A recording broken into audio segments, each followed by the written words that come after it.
Yine başı beyni duman, böyle yaşayırıq her zaman. Can ay can ay can ay can, cavanlıq ala şeydir. Yine başı beyni duman, böyle yaşayırıq her zaman. Can ay can ay can ay can, cavanlıq ala şeydir. Cavanlıq ala şeydir.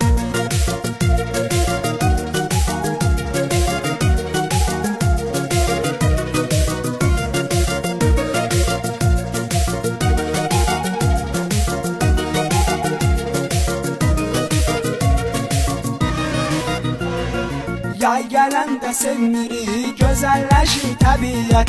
Əsir gəzmə yavasıdır, vaxtı çatdı nəhayət. Soruşma daha hara gedək, getdiyimiz yerə gedək. Qubada yanamranda biz eləyirik istirahət. Yenə başı beyni duman, belə yaşayırıq hər zaman. Can ay can